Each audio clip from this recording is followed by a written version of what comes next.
make a follow-up on the essays or written activities that they have done, check on their performance tasks, and also on their skills development. The general features of this assessment method, talking to learners or conferencing, include the following.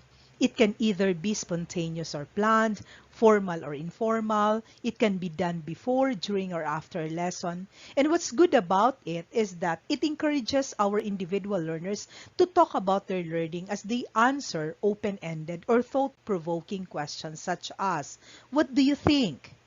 Tell me why. What do you plan to do next? What do you mean by this? Is there another way you could do this? Can you tell me more? Do you have other questions?" So the questions that you give to your learners when you talk to them or during conferencing or discussion could be a form of assessment method that you could employ. The third type of assessment method is the analysis of learners' products. And what are its features?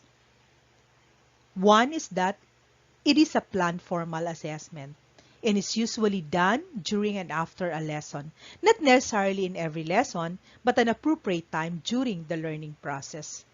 Analysis of learners' products is also used to assess learners' products, projects, and artworks using assessment criteria drawn from the standards and competencies, and it is used for both formative and summative assessment.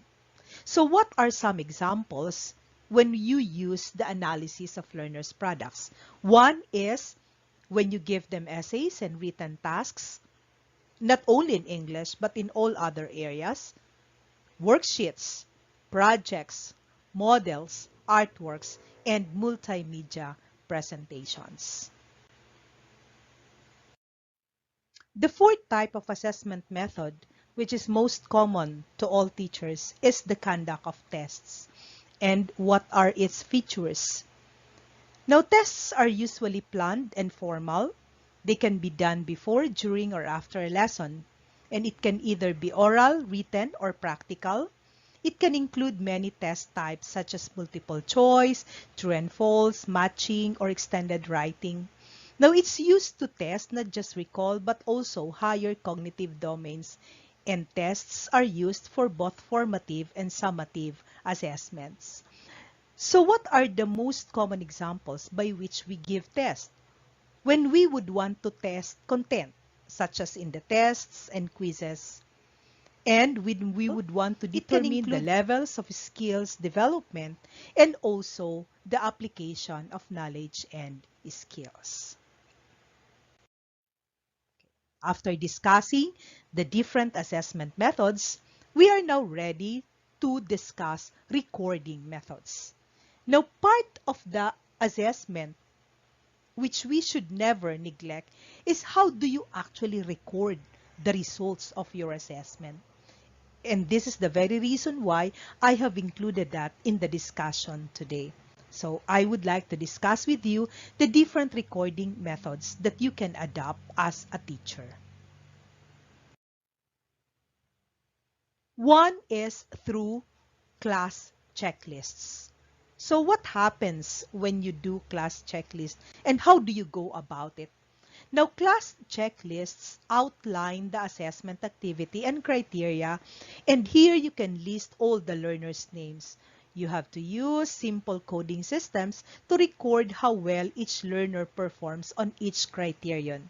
So keep in mind that you also have to leave spaces in the checklists for comments. Now, another is through class grids. What happens in class grids? And why is it also effective? Now, this allows you to record evidence over time. To make a class grid, you only have to divide a large sheet of paper into rectangles to make boxes. Write the assessment activity and the criteria in the top left box. Allocate one box for each learner. Record your observation notes about each learner in their box and indicate the date for each note. You have to keep the record over a series of lessons. You may also fold the sheet in half and paste it into an exercise book. And to keep the recording manageable, focus on a few learners each day. You may not you may not need to record all of your observations. For example, you have 40 students in a day. You have to completely make a recording of all of that. So keeping in track a few learners each day will enable you to give attention to all learners in your class during a targeted or specific period of time also. Another is you may want to keep a formal or informal anecdotal records. So what are these? These are objective narrative records of learners' performance, also their strengths, their needs, their progress, and behavior. In a notebook or journal, you can assign a page for each learner in your class, and you can write the narratives about a learner on their specific page. Next, portfolios. I know that all of us are familiar with portfolios. So these are collection of learners' works that show their efforts, their achievements, and even their progress. Now, our learners can use large scrapbooks, and this is particularly advised for the elementary pupils, and secondary students can maintain clear books as portfolios in which to paste their works. So why are they useful? Because they can use that, our learners can use that during parents and teacher interviews, where learners can show their work to their parents or guardians. As teacher, you are encouraged to insert a page at the front in order to give way for the parents or the guardians to write also their positive comments. We would always love hearing from our parents or guardians. Still another recording method is through the use of visual and audio records. So audio recordings, photographs, and video footages record details that can be seen and heard, and they can also provide a reliable and lasting record of achievements. Photographs can be included in portfolios or stored electronically. Now, if they are used for purposes other than individual assessment, please keep in mind to get permission from learners and also their parents, because we would want to ensure privacy and also uphold child protection. And finally, we have class records. You are all familiar with this. These are collection of marks or percentages recorded for each learner to indicate the extent of the learner's performance in a class. These records tend to be used more for summative assessment. Now that you are familiar with the different assessment methods, and I have also given you recording methods, let's just have some examples on how we could make them connect with one another through these illustrations. Now let's start with observations. What are the sample assessment activities that you could use for observation? You could engage your students into role plays, oral presentations, group activities that include choral reading, debates, or simulation activities. And in distance learning, this can be done online, or they can be recorded and submitted to you. And the recording methods that are most applicable would be anecdotal records, class checklists, class grids, and also audio recordings, photographs, and video footages. For the second assessment method, which is talking to learners or conferencing, you can also engage your students into submitting written work and essays, picture analysis, discussions using comic strip, story trails, panel discussions, interviews, think, pair, share activities, or reading. And the recording methods that are applicable in these activities would be class checklists, class grids, and anecdotal records. For the third type of assessment method, which is the analysis of learners' products, sample assessment activities include worksheets, essays, concept maps or graphic organizers, projects, models, artworks, and multimedia presentations.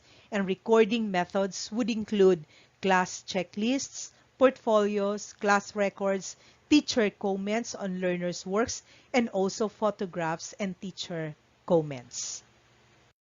And finally, for the tests, assessment activities could include skills performance tests, practicum, pen and paper tests, pre and post tests, diagnostic tests, and oral tests. And the most practical recording methods for tests would include class checklists, portfolios, and of course, class records. Now, let's talk about giving feedback. Now, one very significant part of assessment is for teachers to be able to give feedback right after determining the results of the assessment. In fact, teachers should use the assessment criteria and evidence from completed record sheets to give learners immediate and explicit feedback. Now, how can you do that? As teachers, you can give feedback either verbally or you can do it in written form. Your feedback, keep in mind, will make an enormous difference towards improving your learners' performance in class. Now, what are the guidelines in giving feedback? One, you have to give feedback as soon as possible after an assessment activity. So you give an assessment now. Let's not wait for another month or 2 months to pass before giving feedback. Do it as soon as possible. Number two, you have to provide specific oral or written constructive feedback directly related to a learner's performance. So when you give feedback, don't just focus on the negative side of it, but give always constructive feedback. Provide feedback also that identifies a learner's strengths. And also, if needed, you can highlight areas for improvement. Give hints also to your learners on how to improve and also provide learners with opportunities for self-reflection in self-assessment activities. And this is the last reminder. Use words that communicate respect to the learners and their works. Now let's talk about the different feedback techniques that you can adopt. One such technique is oral feedback. So what happens in oral feedback? You have to give interactive feedback by talking with the individual learner about their performance. In distance learning, this can be done through online platform or you could call the student by phone. Now, if the issue is how to perform a certain skill, you may need to explain or model it again and also give examples. What's very important in oral feedback is that you should be able to provide informal coaching by guiding your learners appropriately. Still another feedback technique is the written feedback, which is we are all more familiar with. So in written feedback, as teachers, you have to give descriptive feedback related to the assessment criteria. Make sure that you use words that describe what is done well in the work and also use words to suggest improvement and how to improve. The third type of feedback technique is self-assessment feedback. So here, it means that the learners would have to assess themselves. So what are the pointers in self-assessment feedback? First, you have to explain the assessment criteria so learners clearly understand the skills or knowledge that they are going to demonstrate. You also have to help them to compare their work with the assessment criteria. You also need to help them to use checklists or sentence beginnings to judge their own work. And finally, you have to teach your learners how to be explicit in their self-assessment comments. Now let's talk about rubrics as an internal part of assessment. What is a rubric and why is it important? A rubric is a scoring guide usually presented in graphic format, typically as a grid. It defines what is expected in a learning situation. It also gives meaning to learners' level of performance on authentic assessment tasks, which include free response questions, science and math investigations in science and math subjects, survey and interview reports, oral or slide presentations. And they can also be used in essays, reflections, journals, article reviews or reactions, and on performance tests or skills demonstration.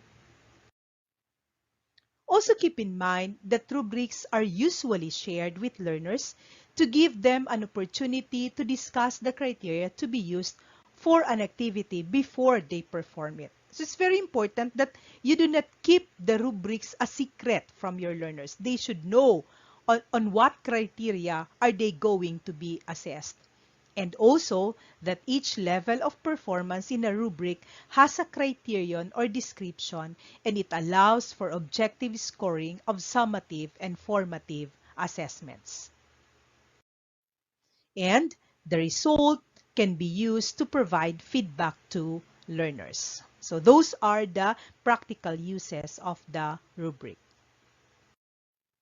Now, there are three questions that rubrics answer. First, what do we want learners to know and be able to do? Number two question is, how well do we want learners to know and be able to apply or use a skill in a concept? And the last question is, how will teachers and other scorers know when a learner knows a concept and does an activity well? Qualitatively, learners' performance can be described using the following rating scales or levels. So here are some options. You can say proficient, adequate, limited. That's one scale. Or you can say exemplary, good, satisfactory, or needs improvement. Or it could be distinguished, proficient, apprentice, or novice. And the last option could be fully correct answer, partially correct answer, wrong answer, or no answer. Quantitatively, you may opt to use numbers, and a numerical scale can be used to describe levels of performance. So you can have a range of 210, 3210, or 43210. You can also use points. For example, 10, 6, 3, 1 to represent weights assigned to specific aspects of a learner's work. So quantitative measures can be combined with the qualitative measures using a range of points also. For example, 8 to 10 can be exemplary, 4 to 7 range could be satisfactory, and below 3 would be needing improvement. Now, let's talk about the different types of rubrics. Do you know that your rubrics can either be holistic or analytical? When you come up with a holistic rubric, it emphasizes the relation between parts and wholes, and it assesses learners' work as a whole using the criteria proficient, adequate, limited in order to describe the whole output based on analysis of parts. Analytical, on the other hand, means that the whole output would be broken up or separated in parts and scored accordingly. It assesses components of a finished product.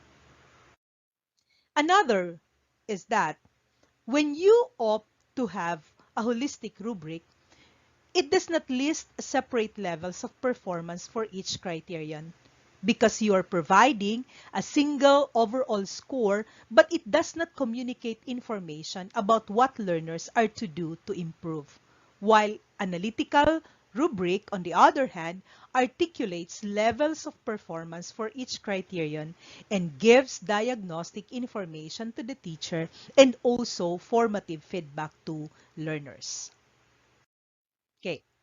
Now, either way, whether you opt to have a holistic or analytical rubric, using rubrics is always considered to be advantageous. Why is it so? Let me give you specific reasons why using rubrics is advantageous for both the teacher and the learners.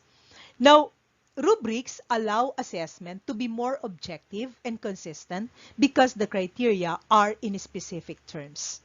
It also clearly shows learners how their work will be evaluated and what they can expect from this. Aside from that, another advantage is geared towards promoting the learner's awareness of the criteria to use in assessing their peers' performance. And it also provides useful feedback regarding the effectiveness of instruction. And finally, the use of rubrics provide benchmarks against which to measure and document progress. Now, before you develop rubrics, please consider the following. Number one, determine learning outcomes. Are you assessing processes or products? You also have to decide on the structure of the rubric. Is it holistic or analytical? Number three, identify levels of performance or aspects of the products that reflect the learning outcome. Still, another consideration is to be able to weigh the dimensions in proportion to their importance. And number five, you also need to determine the range of points to be allocated to each level of performance. Now let us come to the last part of today's discussion. We're going to talk about how we are going to develop and administer formative assessment activities. Do you know that the teaching, the learning, and assessment follows a systematic process? So as illustrated in the slide, it starts with the identification of the curriculum standards and competencies to be learned and assessed. After that, you have to develop the assessment criteria. Next to that, you need to identify the assessment method that you're going to use. Then, design the assessment activities. Next in line is for you to be able to develop and undertake the teaching and assessment activities. Then, undertake the assessment activities itself. After that, you need to record the evidence of learning, then make consistent judgments about learning, give immediate feedback, and the last part of the process is for you to be able to use assessment information to review your teaching. After knowing the teaching, learning, and assessment process, let's have an example. Here, I will illustrate to you the different steps in the process using grade 3 English. So step 1 is to identify the curriculum standards and competencies to be learned and assessed. In English, grade 3, let's identify these standards. Domains is writing and composition grammar. The content standard is the learner demonstrates understanding of sentence and paragraphs in expressing ideas. And the performance standard is on the learner composing 3 to 5 sentence paragraphs. Now, the competencies include the following. Write descriptive paragraphs, distinguish sentences from non-sentences, then use appropriate punctuation marks that include the period, comma, question mark, exclamation point. Use nouns such as the name of people, animals, places, things, events in simple sentences. And the last competency is being able to use descriptive adjectives. Step 2. The teacher should be able to develop the assessment criteria. So we focus on the knowledge and the skills. Now for the knowledge, learners know and understand that a paragraph is a group of sentences based on a common idea. Letter B, a descriptive paragraph gives details about a topic. And letter C, adjectives are words used to describe nouns. Now for the skills, learners are able to link 3 to 5 sentences using a common idea in a paragraph, write correctly constructed sentences, use periods and capital letters correctly, spell familiar words correctly, and the last is use adjectives to match the nouns and describe the topic. Continuing on the process that we have discussed earlier, on the teaching, learning, and assessment process, let's come to step 3, wherein the teacher has to identify the assessment method or methods that will give learners the best chance to demonstrate their learning. So in this particular step, the teacher makes a decision about the most appropriate assessment method that has to be used. Now here, in grade 3 English, given the skills and knowledge that would have to be mastered, a written task has been decided to be the best way for learners to demonstrate their learning in the domains of writing and composition and grammar.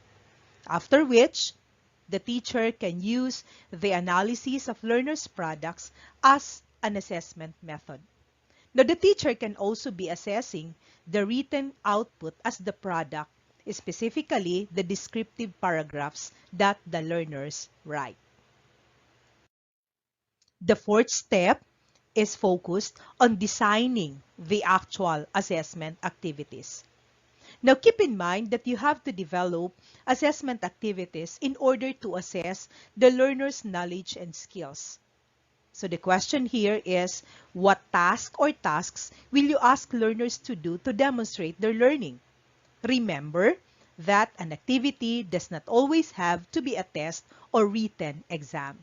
So here is an example. So you can give this activity or assessment activity. So for example, use periods and capital letters in sentences that describe one of the following: your best friend, your pet, your favorite place, your favorite toy. Sometimes it is interesting to give learners a choice in how they demonstrate their learning. For the activity in the example that I gave in the previous slide, instead of writing their sentences on paper, some learners might prefer to prepare a diagram or model with captions using periods and capital letters. Others may come up with a slide presentation to show the use of the periods and capital letters. And that's all right. There's nothing wrong with that. The important thing is that learners can fully show what they know, understand, and can do. A way to manage this is by learners agreeing with you on how they plan to demonstrate their learning. So, dear teachers, let's always give our students choices.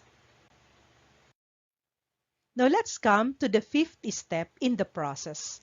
Here, you develop and undertake the teaching and learning activities, and this can be managed even in distance learning. The first step is to present a story. Highlight about the use of paragraphs and how each of them is focused on one main idea. Illustrate also how the sentences in a paragraph are grouped together with spaces in between paragraphs. Next, identify adjectives in the story. Then practice using the same adjectives in sentences.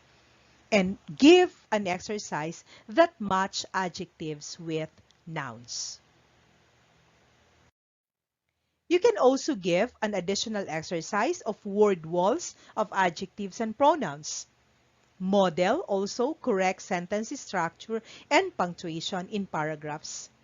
Then allow them to practice writing sentences using adjectives. And finally, you can do practice writing paragraphs to describe different objects. In step 6, you have to undertake the actual assessment activities that had been previously identified in step 5. Then you have to record the evidence of learning by using the different recording methods that I have discussed earlier. Then step 8, you have to make consistent judgments about learning. So rate the standard of the learner's work. It could be A, if the student achieved the competency to a high standard. B is given when it is partially achieved to a satisfactory standard. And the last, if the student is still working towards achievement of the competency.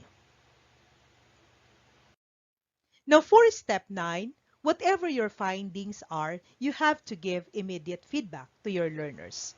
And the last, which is step 6, is to be able to use the assessment information to review your teaching. Now here, you have to reflect on the needs of your learners and determine those that need assistance, further practice, or more challenging activities. You have to use this information in order to shape your next steps. And finally, to help you further, let me just give you very briefly a sample assessment in English in grade 4 specifically. The lesson is on identifying prepositions. Now, the learning competencies in identifying prepositions include being able to identify prepositions in sentences, use prepositions among and between sentences, use prepositions in, on, under, and above in sentences. And on the assessment criteria for the knowledge that the learner should be able to demonstrate understanding of prepositions and simple sentence construction.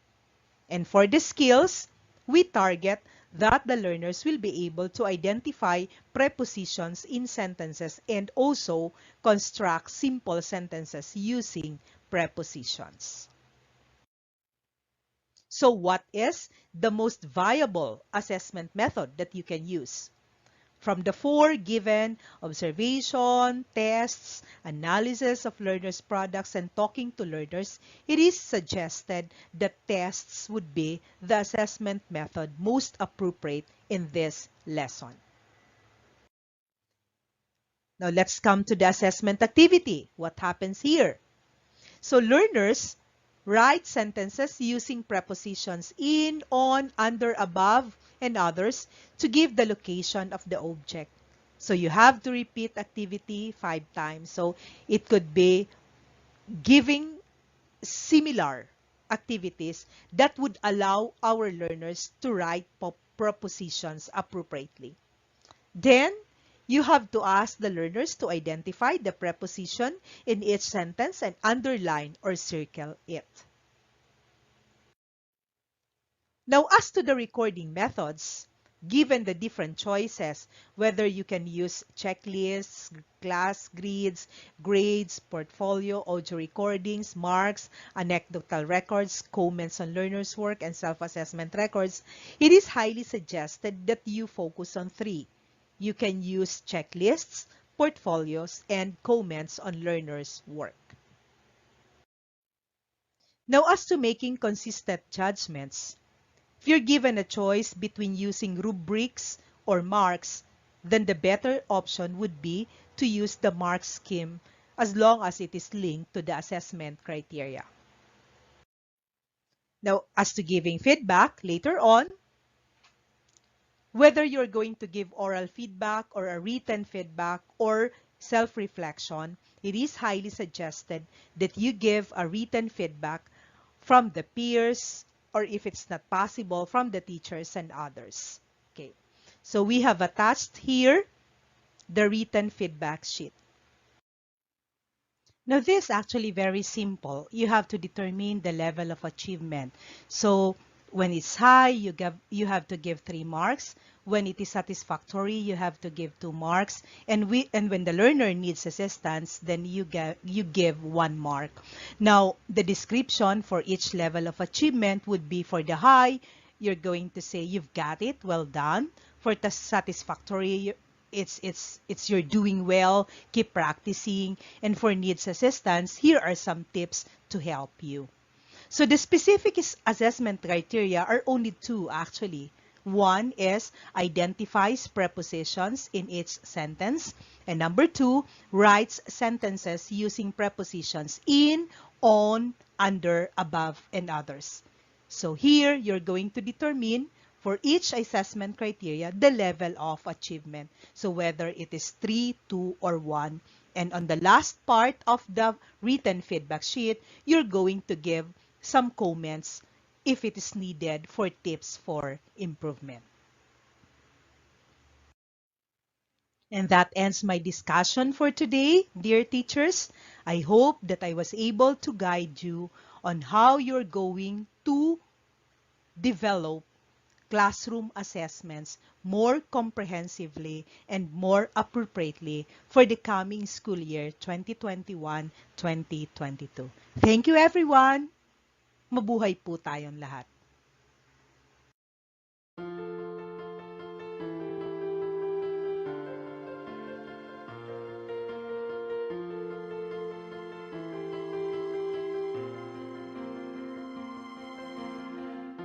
I close my eyes and I can see the world that's waiting up for me, that I call my own.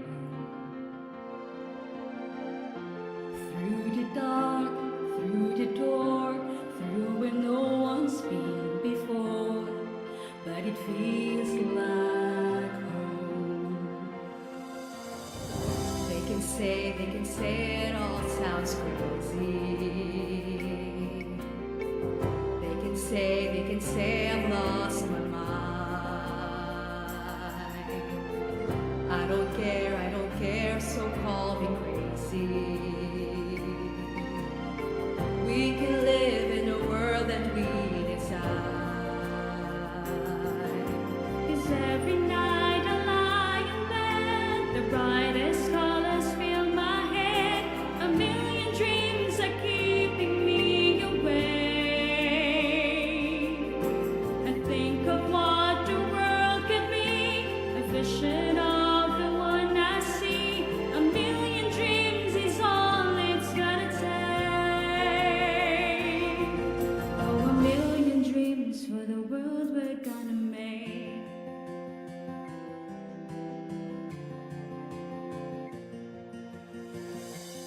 There's a house we can build, every room inside is filled with things from far away.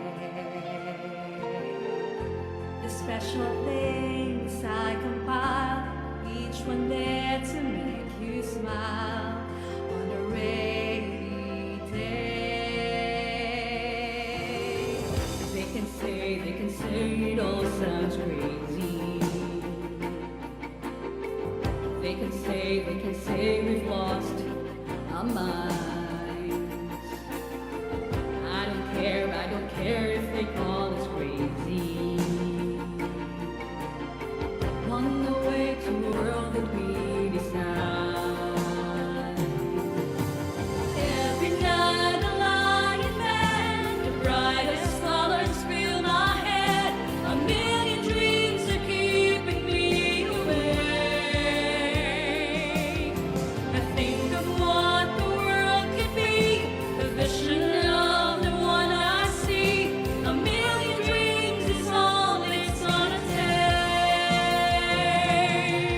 Oh, a million dreams for the world we're gonna make. However big, however small, let me be part of it all.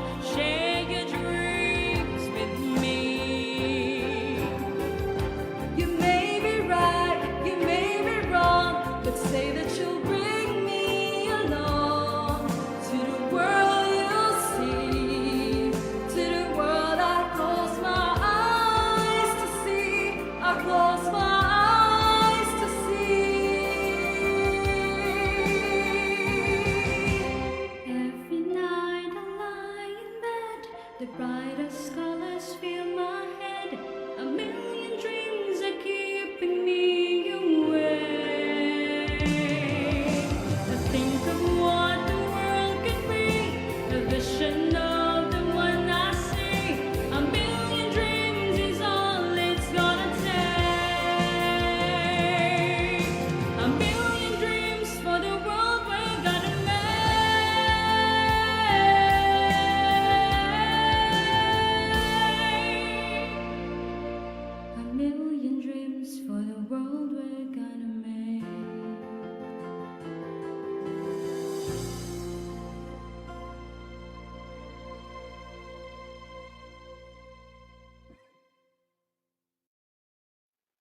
Warm greetings to our viewers and listeners, most especially our teachers in English in Region 5. For today, I will be discussing with you contextualization in English and how it should happen. First, let's define what contextualization is. Veped Order number 32, series of 2015, has defined contextualization as referring to the educational process of relating the curriculum to a particular setting, situation, or area of application to make the competencies relevant, meaningful, and useful to all learners. If you're going to notice, this particular definition has some keywords. Let me discuss this one by one. The implementation of the K-12 curriculum has highlighted contextualization. In fact, as defined in the previous slide, contextualization is considered to be an educational process that takes into consideration the particular setting, the situation, and the area of application in order for the curriculum to be authentic or realistic. So meaning, we make use of contextualization in K-12 curriculum in order to make it more meaningful, relevant, and useful to our learners.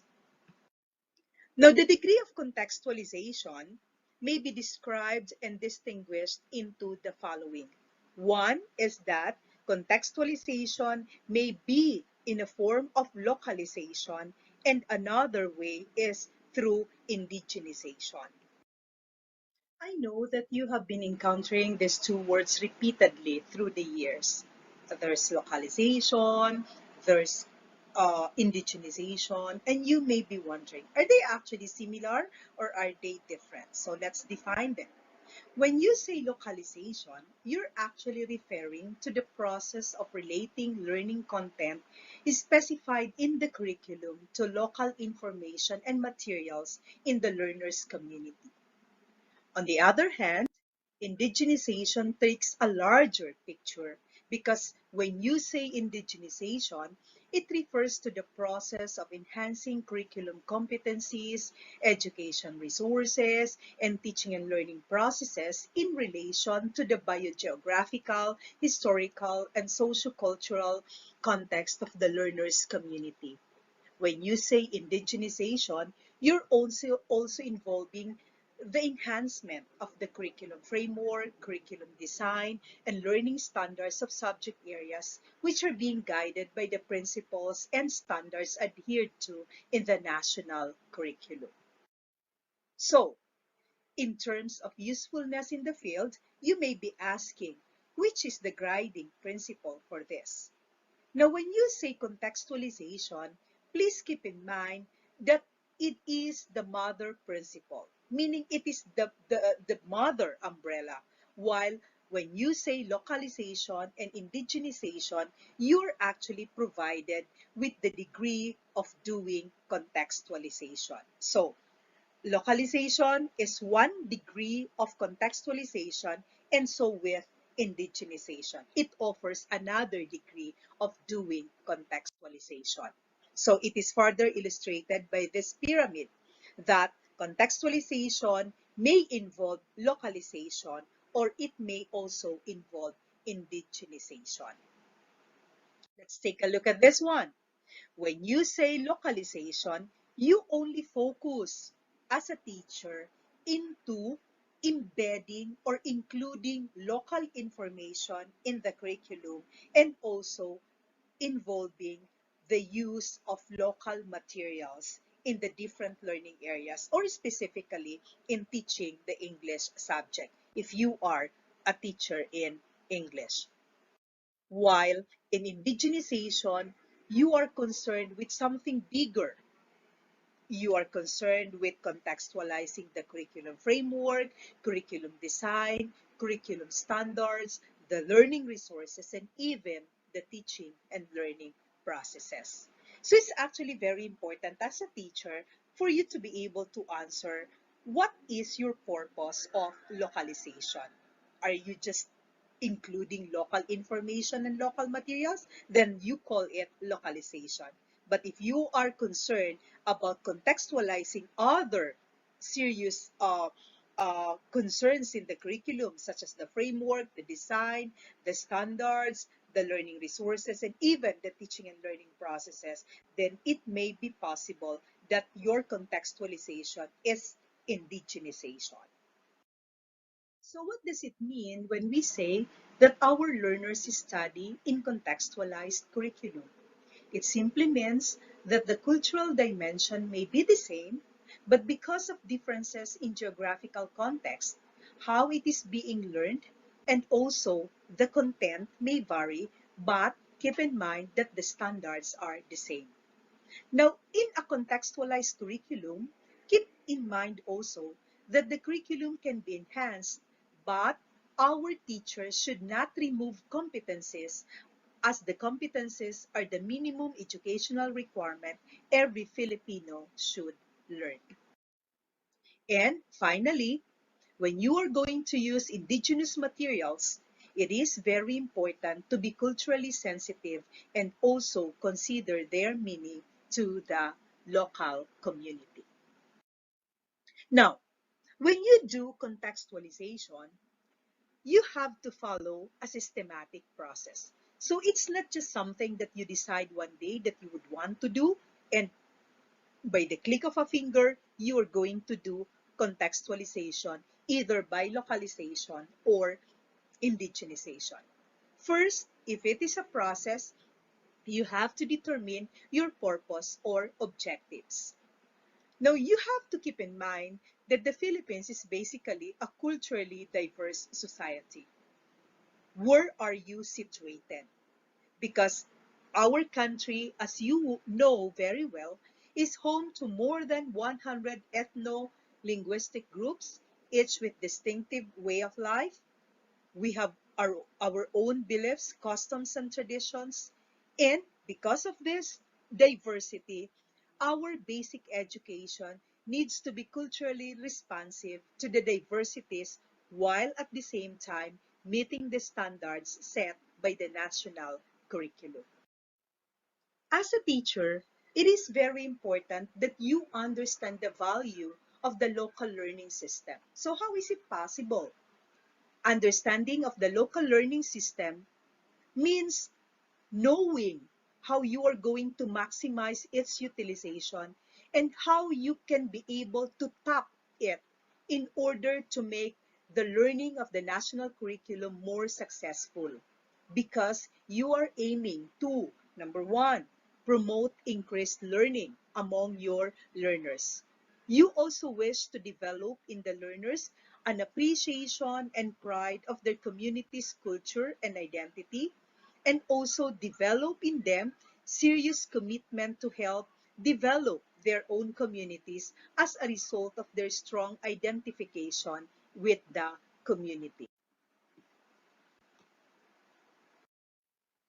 Okay, so we're done discussing the first step in the systematic process of contextualization, that being able to identify your purpose or objectives. We're now ready to go to step number two, which is to develop a project work plan. Now, it's very important that when you undertake contextualization, you're not going to do it haphazardly. You need to come up with a very concrete work plan so that you would be able to achieve your objectives in the soonest time possible, especially if you're going to use that this coming school year. So when developing a project work plan on contextualization, you have to keep in mind the following. Number one, the work plan should be brief. It should also be simple and easily understood by the stakeholders to carry out in your division or district or even in your school. So meaning, on what level are you going to do contextualization? Would it be division-wide? Would it be district-wide? Or would it be just within your school? Number two, let's identify leaders. They are very important because they become the central point person in order for us to have an identified leader who is going to act as as the prime mover and inspire other teachers in the contextualization initiative. So meaning when you identify a leader, they must be the one who's going to guide the group and inspire the group to completely go about the project. Now, you also need to identify the secretariat who will organize and where to keep the data so that they will not be lost along the way. You also need to identify partners if it is needed. So they can be education partners, non-education partners, or sectors of the community if you would want them to collaborate with you in the process of contextualization. And in developing a project work plan, it's very essential that you also develop strong relationships among your peers, among your co-teachers, among your department heads, among your principals, and even with the division coordinator so that you would be able to come up with a very good outputs on contextualization. And you must have existing data within the community. So you have to know what local information are available, what local materials can be used in contextualizing the English curriculum, especially if you are teaching English. And if it is needed, you also need to identify funding.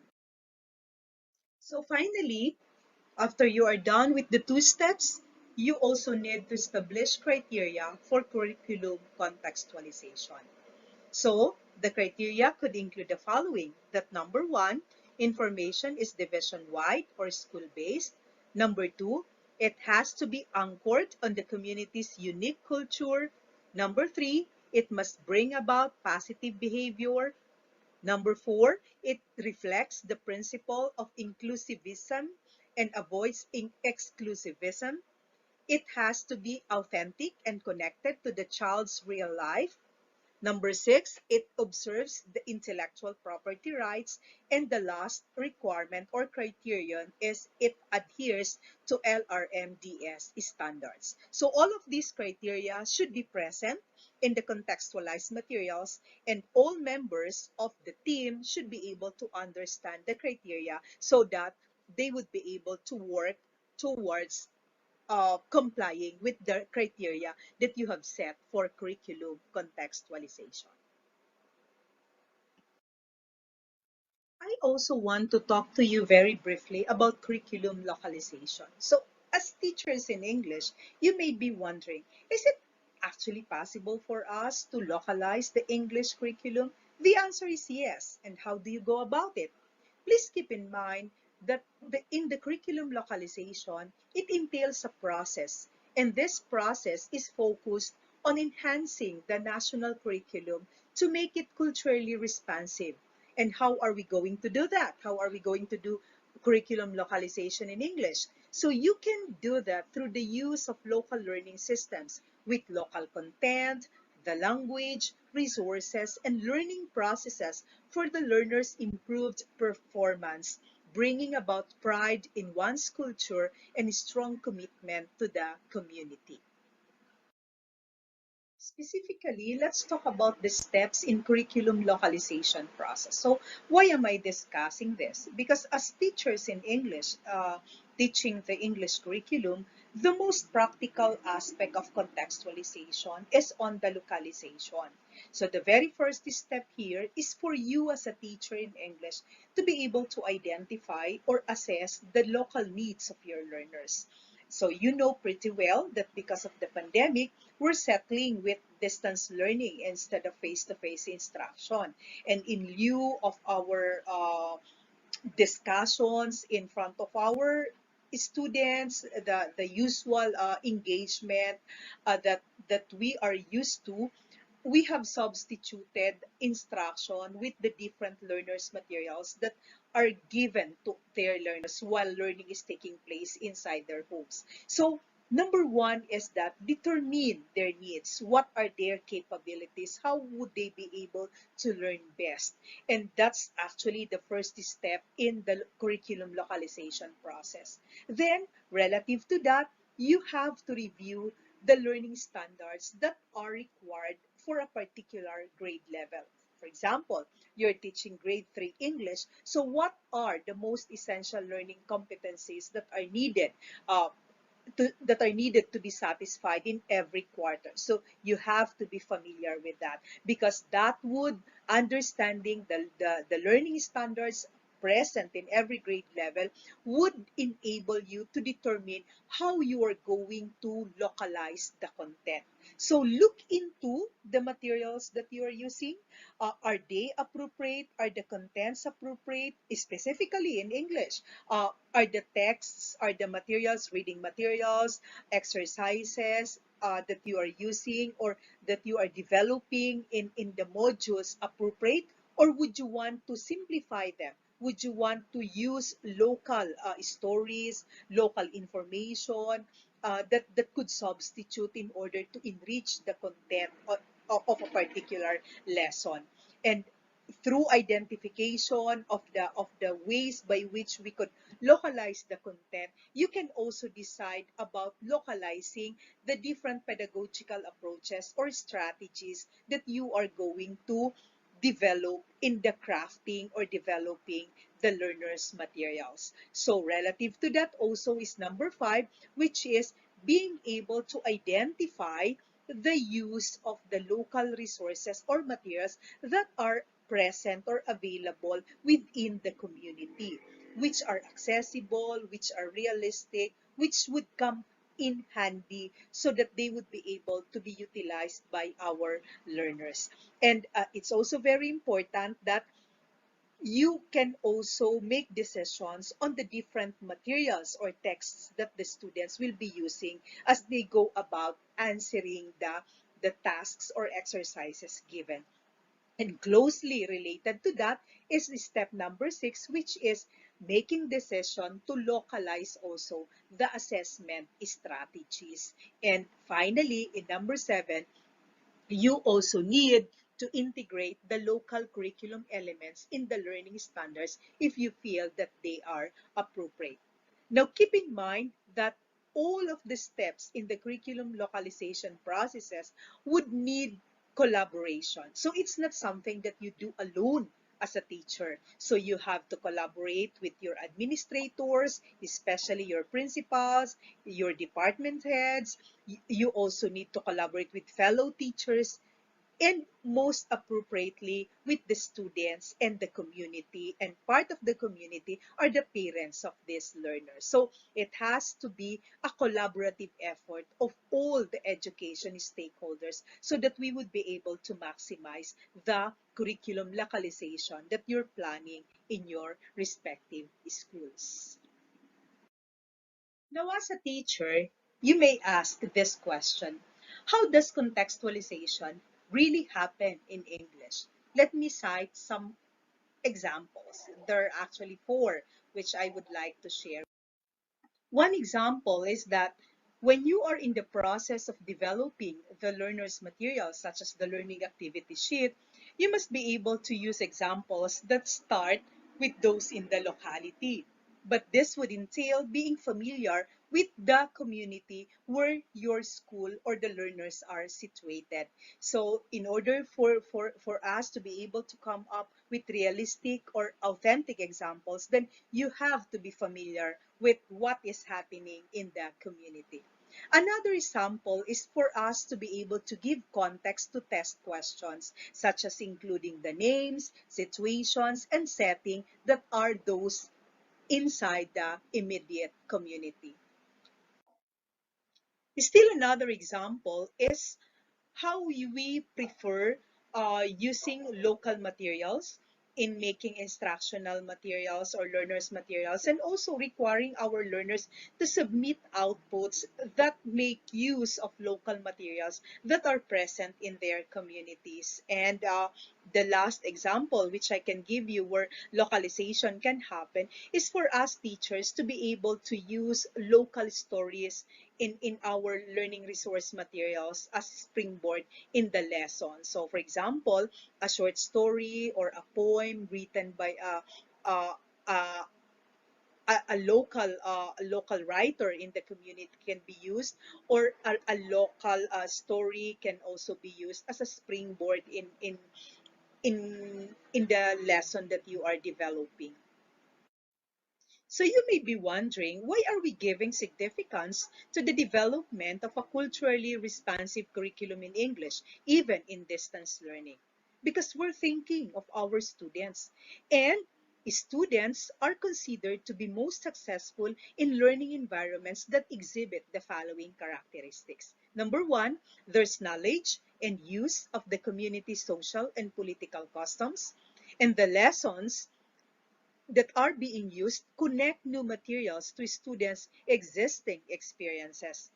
And the curriculum that's present also recognizes the importance of native spirituality, and there is an evident, meaningful interaction between school and community.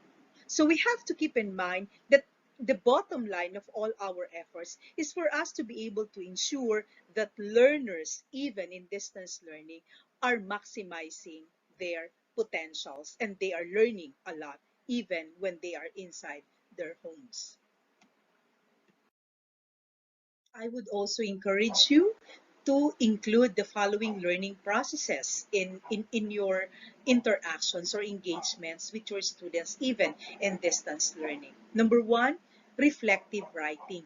Now, expose our students to exercises on reflective writing where they engage in introspection about their beliefs and assumptions by writing in journals.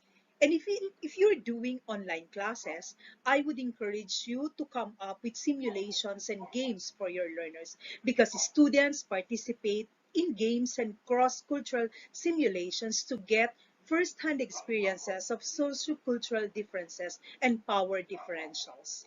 Now, another way of learning that you could possibly explore with your learners is to encourage them to explore family histories. Here, students investigate family histories by interviewing family members such as their parents and grandparents. Now, this practice can enlighten students about familial cultural influences on their own lives. Is still another learning process which I would encourage you to introduce to your learners is for the students to articulate their sociocultural affiliations. Now here, students locate themselves as members of different communities and examine the power and privileges that come with affiliation with each one. Now you could also encourage them in your activities to explore their personal history and development and write about them. So here in this tasks, students examine their personal history and the development of their awareness of their identities and values. And you could also encourage them to learn about the history and current experiences of diverse groups. Now, in these tasks, students learn about the lives and history of people different from themselves to better understand that personal views are not universal. So these learning processes that I am introducing to you can be given to your students in your learning resource material so that they could explore and understand themselves better and the community where they belong to. Finally, let's talk about the benefits of making the national curriculum more culturally sensitive.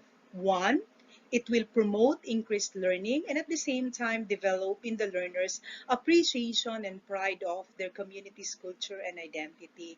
And still another benefit is that it will help develop in the learners serious commitment to help develop their own communities. And what is its implication to teachers? One, the curriculum will require our teachers to apply local knowledge and to become more culturally authentic in the way that we conduct the teaching and the learning process. And we have to understand that for this to happen, we should be able to contextualize our curriculum as needed. And it would also entail making decisions whether the contextualization would be in the form of localization or indigenization. And if we are serious about that, being able to contextualize our curriculum, then we have the need to train our teachers and other education personnel so that they would be able to successfully conduct these activities. So it's very important that we prepare our teachers or we continuously guide them on how contextualization would have to happen in our respective classrooms. Okay? That would be all, everyone. Thank you very much for listening to this discussion.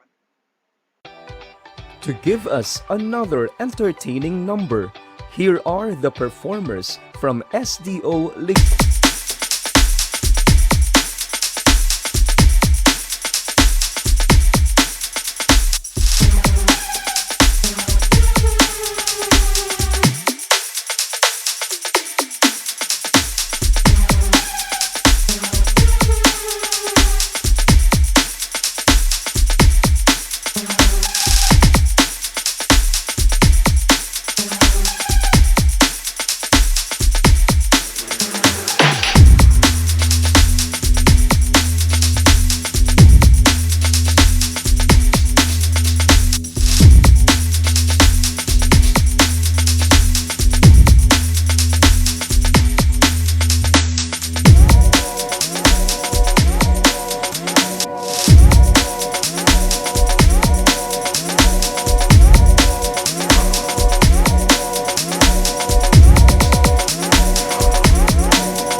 Part 2 will cover the video presentations of 6 schools divisions which generously shared their best practices in the use of different learning modalities in teaching English across grade levels. The first presentation will be on Soundwave Works, Inspiration and Aspirations of Podcast-Based Learning from SDO Ligao City. Next presentation from SDO Camarines Sur will be on Radio Broadcasting, Teaching Beyond Borders, Learning Without Limits. SDO Sorsogon City will present the impact of video lessons in language teaching. This will be followed by SDO Legazpi's presentation on online learning. An entertainment break will then be provided to us by Ms. Laarni G. Balin, a master teacher from SDO Tabaco City. After this short break, the SDO Naga City will showcase blended learning, perspective of new normal educational landscape. This will then be followed by SDO Sorsogon on modular learning, the dynamics and breakthroughs in learning resources.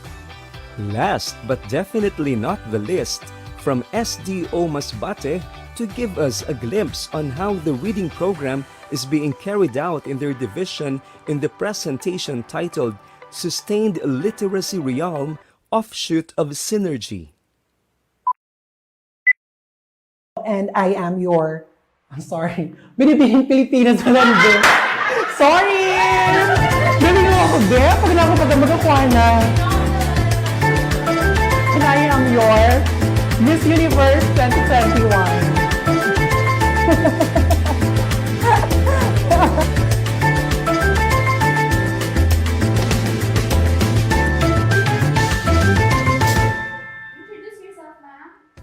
Hello everyone! My name is Aria Christine A. Olavario, a science teacher of Omauma Elementary School.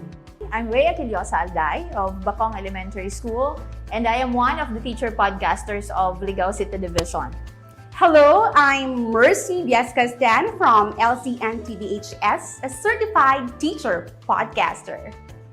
Hello everyone, I am Miss Pamela G. Garcia of Ligao National High School. I am a teacher, I am a podcaster, and I am an eternal learner. Hello, I'm Jobren Consuelo and I am a podcast-based learning champion. I am Daryl S. Prepotente. I am the technical and IT team leader of this English-based podcast. Tama ba? Hello, I'm Miss JB Nunez Oblayada, a speech language coach. See? Hello, I'm Jarek Cedinho. This is my second year in the podcast of Ligao City Division. I am a math teacher of Geography Princesa Memorial High School. I'm Tita Velasco Ahir, the Chief Education Supervisor of Curriculum Implementation Division. Thank you very much. When you learned that you were chosen as one of the teacher podcasters or sound editor, what was your initial feeling? At first, I am very hesitant. Full of apprehension at first. Actually, naghanap ako sa internet kung ano ang podcast. Sa totoo lang. Kasi hindi ko alam kung ano yung podcast. Podcasting is actually new for me because I do a lot of video lessons editing but not the podcast. However, during the process of knowing what is podcast and how are we going to deliver the podcast, naging okay na siya. Hindi na siya ganun kahirap. I accepted the challenge and here I am victorious. Because I feel that this is a personal journey for me. This podcast is one of my dreams. Although kailangan mong mag-practice kasi kailangan mong maganda yung boses, tapos maayos ang pagkakadeliver. So yun. Para siyang McDo. Love ko to. Why podcast? Podcast. Why podcast? Because it is really an efficient and effective way of giving instruction to learners. Podcast is an innovation by the SDO Ligao City to help the learners improve their learning abilities. So at the middle of the pandemic last year, as we want to start the school year, we're actually caught unprepared. And because of this pressure, and there are a lot of modalities being offered to the Department of Education, we found out that the best and I think economical way to reach out to our learners is by means of podcast-based lessons. Since we don't have fund for the radio-based instruction, we think together with the team members of the podcast-based lesson of a way that we can actually deliver quality education to our learners at the midst of pandemic. What makes a podcast-based lesson production different from other alternative distance learning modalities? Personally, I found podcasting editing more difficult than video editing because in podcasting, we edit audio. And when we edit audio, we rely on our hearing skills most of the time without visual cues or whatsoever. I think podcast is learner friendly. It's learner friendly in a sense that most of the learning resources, I think if a student is very willing to learn more, they can use YouTube. There are a lot of video recordings regarding a certain topic on videos, but again, using video or YouTube is it needs data, it's very expensive. While using podcast, it's audio, so it's very learner friendly. This will be useful not only for the teacher, but of course for the learners. The radio-based instruction is very technical. It's more technical than the podcast-based lessons because you cannot do the you cannot do the radio-based instruction with just 2 or 3 people. But you can do the podcast-based lesson with the presence of one teacher as the technical, and then one teacher as the podcaster, and then one as the editor. And actually, the podcast teacher can serve as the editor himself or herself. So you can see the manpower is very efficient in the podcast-based lessons than the radio-based instruction. Okay, actually, podcast-based learning was not part of the options during when we implemented the distance learning in the time of pandemic. And the regional office and even the central office actually introduced to us the TV-based instruction, the radio-based instruction, and the very common one, which is the modular learning. But compared to radio-based instruction and TV-based instruction, when you talk about reality, in our division, it's not possible because it entails a lot of funding from the equipment, the manpower, and even the preparation. So there are a lot of funding that it requires. But one of the challenges is how can we actually really implement some other modalities aside from the module? So we think of a way to actually review all the principles and the philosophical and even the theoretical underpinning of this radio-based instruction and TV-based instruction. And we decided to have the podcast-based lessons being developed of SDO Legal City. So it's very economical and you don't need to have high-end gadgets for you to produce a podcast lesson. So you only have to have your cell phones with you, your computer, or even a microphone or a headset, then that's it, your script. You can have your podcast lesson. What were your inhibitions during your podcast experience? How did you overcome them? I'd like to start that I am a math teacher. And it's always a challenge for me being part of the podcast of the Legal City Division. Yung inhibitions ng mga first members ng team is how do we project ourselves since we don't have the idea or we don't have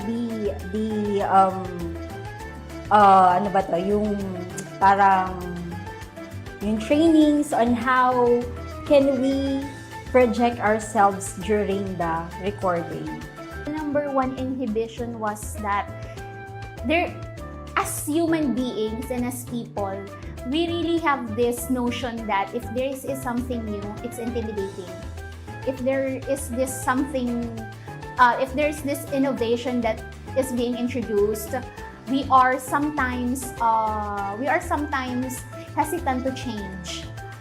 Again, when you are a risk taker and you have this love and compassion to the learners, you will just focus on your target and you will just let it flow and see the result afterwards. But this podcast-based lesson proved that the shift in the mode of learning may have changed the way that we present learning, but learning itself and the knowledge, the excellence, and then the values that you're trying to teach, it's there. And you can even do better with the change that is here. What inspired you to start the podcast-based lessons? In every challenge, you have to see it as an opportunity to grow and as an opportunity to innovate. And this PBL or podcast-based lesson actually provided us the drive to reach out at the same time to maximize the talents of English teachers as language teachers, actually that they can deliver, they can communicate and maintain the connection to our learners even we are not into face-to-face modality. Why did you support the podcast-based lesson concept? Based on the proposal na ibinigay niya, nakita ko kung ano ang outcome nito and I give yes to the proposal. Saying yes, it's because we want to address the learning gap na nafe-feel ngayon ng mga learners because of the non-face-to-face modality na talagang kailangan natin tulungan. A lot of innovation na pwede natin gawin para matuto lang ang ating mga learners. The crafting of the proposal and up to the implementation, up to the recording, talagang very proud ako because of the support of each one, because of the camaraderie, because of the effort you exerted, even though we lack financial support, we don't have allocation for this, but still you are doing your best for the good of our learners. And this is one thing na nangyari sa podcast-based lesson natin na activity. How did you maximize available resources to make PBL possible? Actually, as to the funding, it's very challenging. We just receive a meager fund to sustain or to implement the project, the podcast-based lesson, its development, editing, quality assurance. But when you are the team leader and you want to survive, you have to take the risk and you have to build partnership among stakeholders. And of course, along the way, it's not easy, but you have to really walk an extra mile so that whatever vision that you have, you can still achieve it. And at the end of the day, you and your team will be fulfilled or you will feel successful in your project. So there are a lot of, tapping stakeholders, like there's one hotel here in Ligao City that actually offered for accommodation, and this time, for the second year of podcast-based lesson, we are partnering in one of the private schools in SDO Ligao City as our venue for the recording. So there are a lot of challenges, but if you are focused to your target, then there are a lot of possibilities and opportunities that you can actually try for you to succeed and still implement your project or the vision that you want to have at the end of the day. How do you start a podcast-based lesson? Now that we have already this strong team in the PBL, actually we can help other divisions or other regions to start their podcast-based lessons development. And there's this simple consideration when you want to pull out the talents, it should, because there are consideration in coming up with who will be the podcasters, who will be the IT editors or the video editors, shall I say. What 3 things are needed to start a pod? Competence, the compassion, and lastly, the character. Ayun. So these are the three things that I considered when looking for these people who can help us in coming up with these podcast-based lessons. What one dispensable thing can the podcast lesson not survive without? Actually, we are very fortunate that we have a very supportive management who help us, who inspired us, who challenged us to really pursue on this vision, to come up with podcast-based lessons in our division.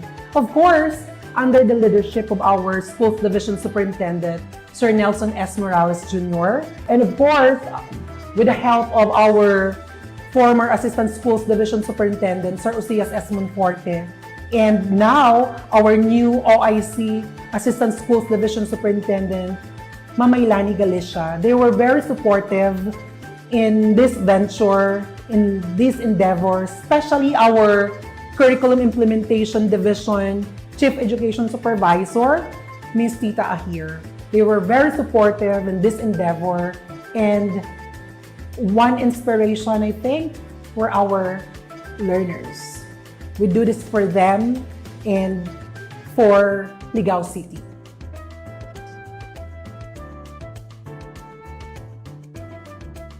I am a theory teacher. So, theory kasi is a very practical subject, more on hands-on. So, kasi yung mga kids ngayon, yung mga students ngayon is more on modules. So, minsan, kung iisipin natin, for example, pag-isip ako ha. For example, sa lab, relate na doon.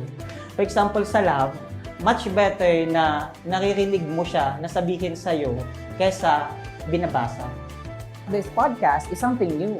It's something that they could use that could also spark the innovation on their side. Innovative in the sense that this is a universal way of teaching the learner.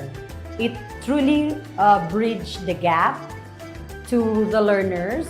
Most especially, this is very applicable to our clients who are the alternative learning system learners. This is very much applicable to them in the sense that when they work, they can still learn when they go back at home. It promotes the learning even to our last mile learners. And it's actually enduring and classic. Everybody can actually relate, and every learning area, or it could be used across the curriculum.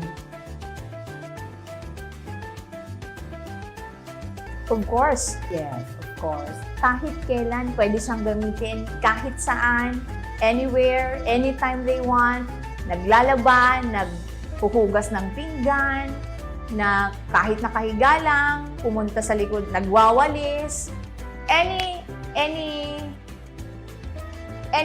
anywhere, anytime, pwedeng gamitin ng bata. So, it is really a learning material na very good, hindi masyadong magastos, and something na magagamit talaga nila. Those lessons na ibibigay, pwedeng balik-balikan kahit hindi na pandemic. Most especially to our learners. So, I am so thankful that I am included in this group because I can bring this on in our alternative learning system because this would really help. This would truly help us in bridging the gap to learning. Do you recommend podcast-based lesson as an effective and efficient learning material? Of course, I do recommend PBL as one of the learning resource material, and especially in this time of pandemic, since the students can access it easily. You are connecting the world of the learners and the world of the teachers, and then you realize that, oh, it's just a small world. When you say learning, it's borderless. It is highly recommended. although hindi naman kailangan na maging essential, very essential ito or requirement because this is a supplementary material. So, this one para sa mga teachers, not just in English, kasi pwede naman ito sa ibang subjects din. So, they can also adapt this para naman makabuo tayo ng isang podcast community, not just in English field, but also in other fields. What significant life experience did podcast-based lesson give you? Siguro yung pagiging challenge lover na lang siguro. Meron kasi akong notion na every time I do something, parang I will fail. So, this one, kailangan tanggapin ko sa sarili ko na this is a challenge. So, I have to always give my best shot. So, eto yon, hindi ako dapat na tumatalikod dun sa challenge. Kailangan na-accept ko lang siya palagi. Mas lalo pang na-improve yung skills namin pagdating sa technical. So, mas na-improve pa yung skills namin on using different tools in editing like in Audacity and of course video editing tools. It's actually a one-of-a-kind experience when I was chosen as one of the teacher podcasters of Ligaw City. Why? It is actually part of my professional development because you are going to deliver something at this point in time that we are in pandemic and it was new.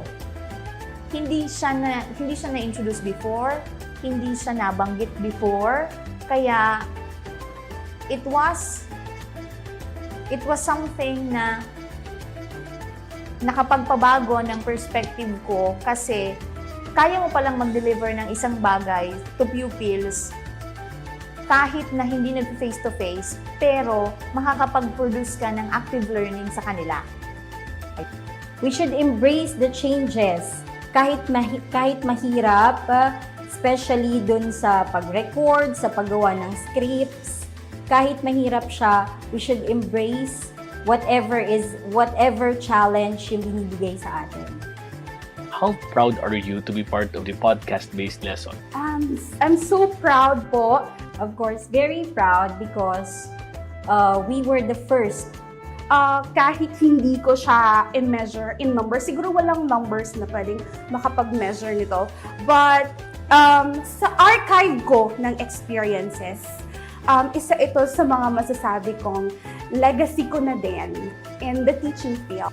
Yung English team yung first na nag-introduce ng podcast-based lesson material sa buong Ligaw City Division. And we are very happy that the other subjects are, like us, for the science team, are also embracing this kind of innovation na ginawa ng English team.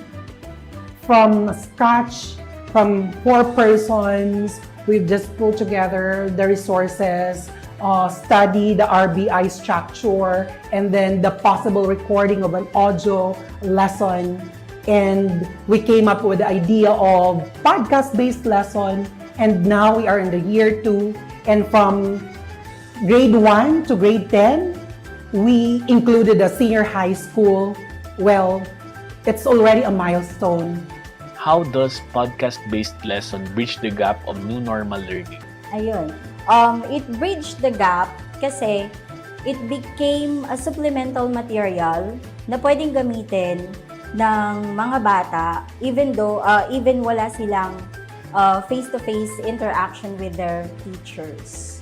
So kahit sa bahay lang sila, with the use of speakers and USBs, they can listen to the things that are written in their self-learning modules, especially those concepts na nahihirapan silang intindihin.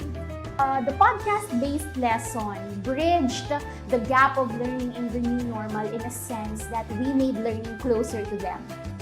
Learning was brought to their very homes. It was brought to the houses of their cell phones. It was brought to their internal storages of their memory cards. Na dati it was it was the chalkboard. It was the teacher in front of them. But this time we brought the learning experience closer.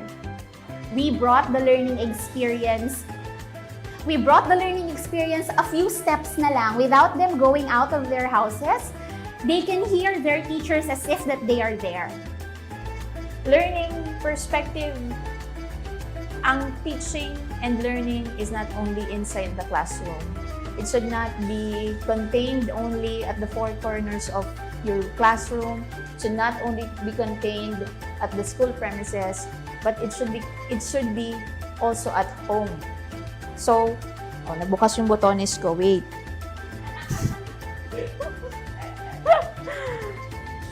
Although alam natin na ang learning ay dapat nadadala din sa bahay, but it should not only be assignment. Di ba? It's hindi lang dahil may homework ako may homework kami gagawin, may assignment kami. But podcast, pwede mo siyang dalhin sa bahay, pwede mo ulit-ulitin, pwede mo siyang pakinggan, pwede mong i-pause, pwede mong i-forward kung saan part ka na nag-stop. So, that's podcast. So it allows the learners actually and the teachers to embrace the social emotional learning, wherein it helps us to promote among our learners self-regulation, persistence, the passion towards work, and of course determination and the thing that they want to learn even teachers are not there. More than podcast-based learning, what else was produced? More than the podcast output, a legacy was formed. A legacy was formed and a culture of excellence was established. An excellent group of teachers were formed. An excellent mindset that we are creative, innovative teachers was formed, thus forming this legacy of the podcast-based lessons that I know will be enduring, even in the next 4 years to come. Launching of the podcast-based lesson, many happened.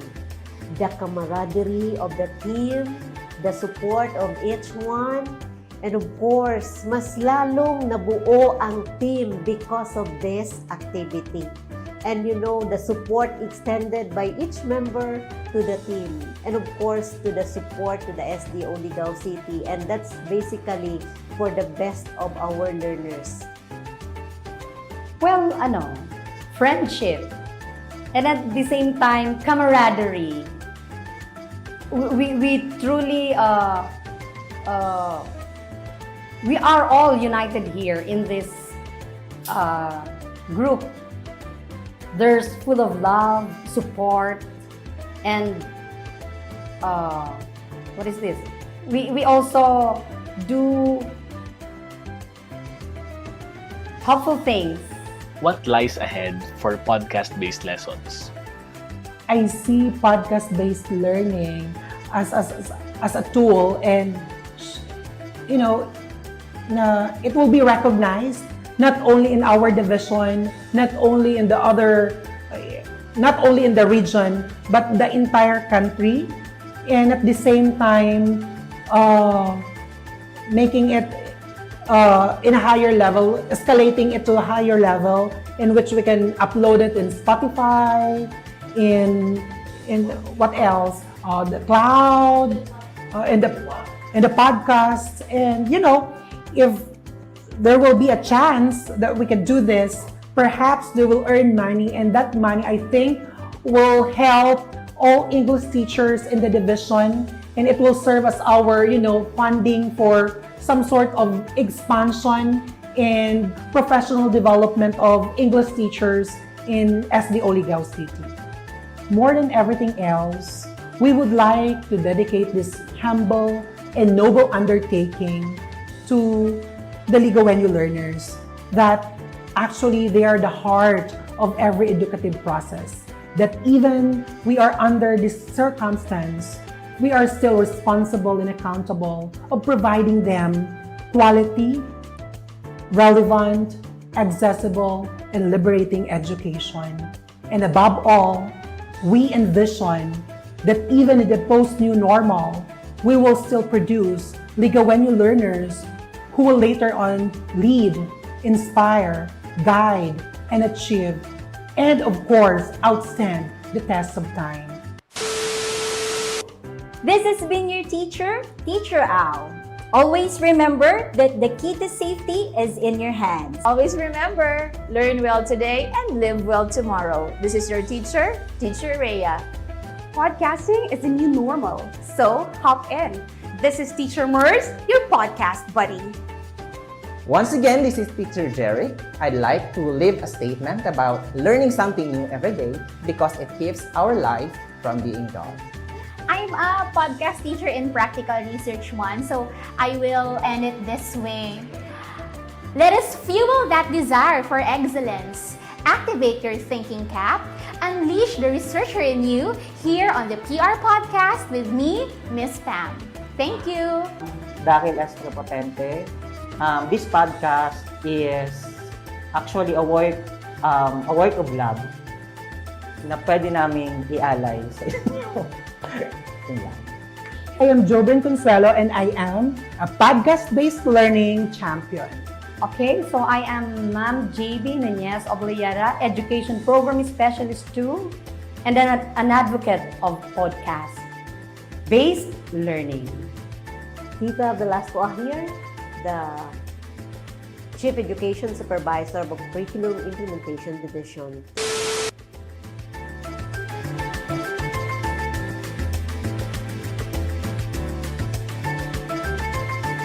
From detail. Pero okay na yun.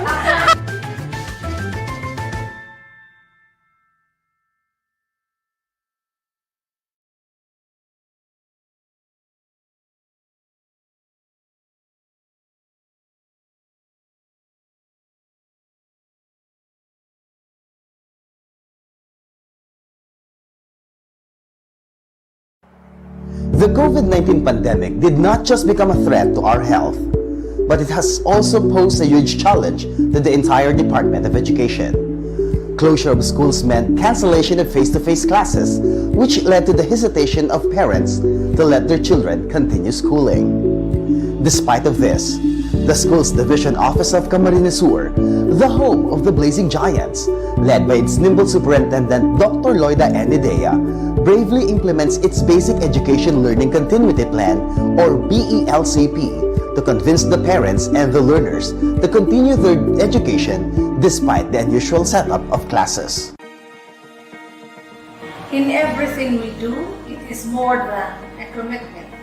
It has been always a way of life. Good day, everyone. To start, we have always been proud of creating innovations, of making something new and positive out of challenging situations.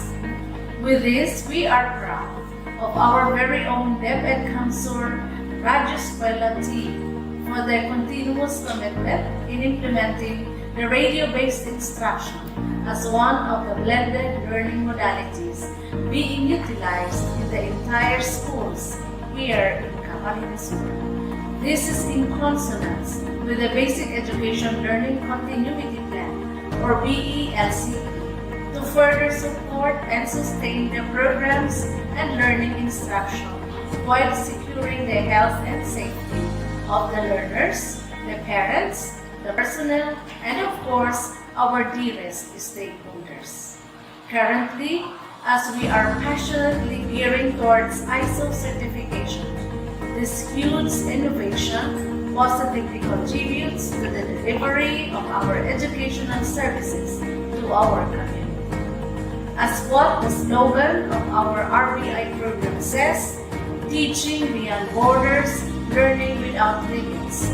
We do all ways to extend ourselves to our learners and provide our excellent services to the people. As what I said, this has always been our ways of life. May this venture continue to bring improvement and learning while keeping ourselves safe from any harm and diseases with the Lord's guidance. Thank you, and God bless us all. From schools to houses, from teachers to modules, from face-to-face learning to distance learning, all these shifts intimidated the parents, learners, and even the teachers. But learning must continue. Alternative distance learning modalities were introduced to respond to the demands of the time. Most of the schools in the division adopted the modular distance learning modality, while some opted for online learning. However, as has been repeatedly stated by DepEd Secretary Leonor Briones, one modality is never enough. Division offices, schools, and teachers must provide alternative options to cater learning during this pandemic. As much as possible, blended learning, which is a learning modality that allows combination of the different learning modalities, must be used. This includes the use of radio-based instruction. If students could not learn the way we teach them, maybe we could teach them the way they learn. Hello everyone, hoping that you are all safe and healthy. As the head of the Curriculum Implementation Division, here in the Schools Division Office of Camarines Sur, we are humbly eager and proud to support the continuation of the delivery of basic education to our fellow Bicolano learners. That is why we are deeply committed to utilize the blended learning approach in the absence of the face-to-face classes due to the existing global health crisis. We ventured on one of the LDMs, which is the radio-based instruction, or RBI. Thus, we launched the DepEd Camarines Sur Radio Escuela to bring the most essential learning competencies through radio lessons to the homes of our learners. The division launched DepEd Kamsu Radio Escuela in support of its modular learning delivery modality. This addresses the learning needs of mainstream learners, learners in remote location, learners with disabilities, and learners who are parts of indigenous groups. Partnered with 4 radio stations in Camarines Sur, namely Radyo Natin FM Naga, DWEB 99.9 Nabwa, Hot FM Baao, and DZRP Radio Partido Goa Camarines Sur, Radio Escuela brought lessons from kindergarten to senior high school and the alternative learning system to the homes and workplaces of learners. How do we produce an RBI lesson? The production of one radio lesson undergoes a tedious and critical process. The procedure involves writing, validating, recording, validating, technical editing, validating. Yes, it involves a lot of validation and quality assurance. Here's a rundown of the whole process. First, each lesson or topic is lifted from the most essential learning competencies, or MELCs, found in the self-learning modules. Next thing that we do is to write scripts. The division carefully selected teacher writers to write RBI scripts for the different learning areas, including the alternative learning system. Each script is intended for a 30-minute broadcast and is composed of the following. The header. This shows the MELC, the topic, and the scriptwriter details and the objectives of the RBI script. Next is the content. This includes the script of both the radio host and the radio teacher, including the station ID, the sound effects, infomercials, intros and extras, and most importantly, the lesson itself. The content is composed of the preliminaries, the discussion of the new lesson, the formative activities, the feedback, infomercials, and reminders or updates. Lastly, the footer. It shows who voiced the script, the voiceover talent, the technical editor, and the reviewers or validators. To limit face-to-face interaction, all produced scripts are submitted online, thus lessening the transmission of the virus. Afterwards, validators or editors download the scripts, then carefully edit them. Monitoring and evaluation tools are utilized to ensure quality of the scripts. These validated scripts are now forwarded to the voice talents. After recording, voice talents send the recorded audio materials back to the validators to check the pronunciation, enunciation, and other audio elements. Once validated, audio recordings are finally sent to the technical editors. These technical editors merge and edit the recordings and the station ID, music, sound effects, infomercial, and others all together.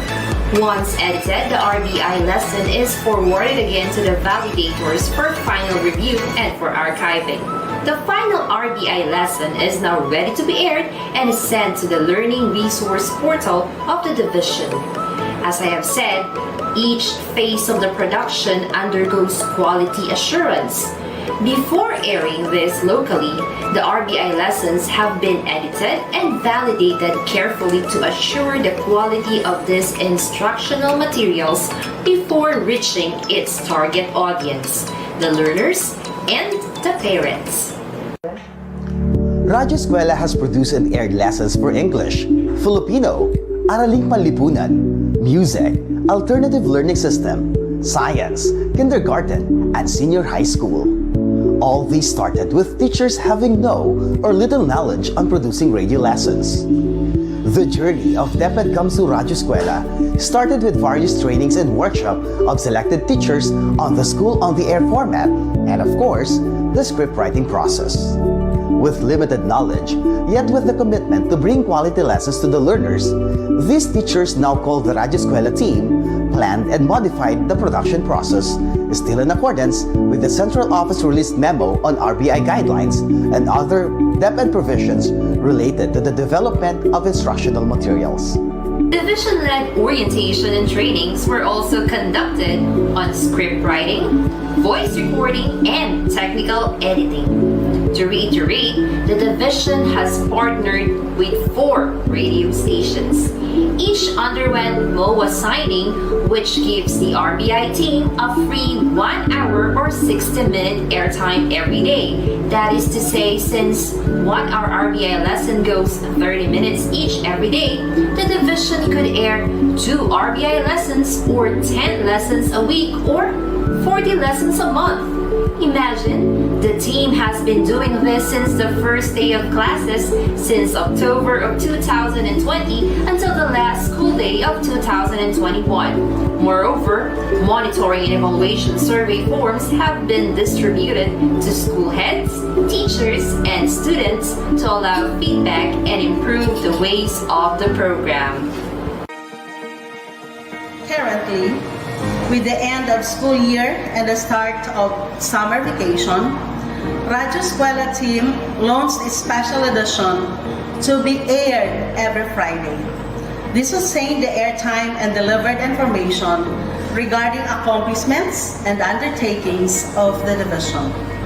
The RBI team also utilizes this academic break to go back to previously produced and aired lessons to revalidate, rewrite, re-record, and reproduce lessons.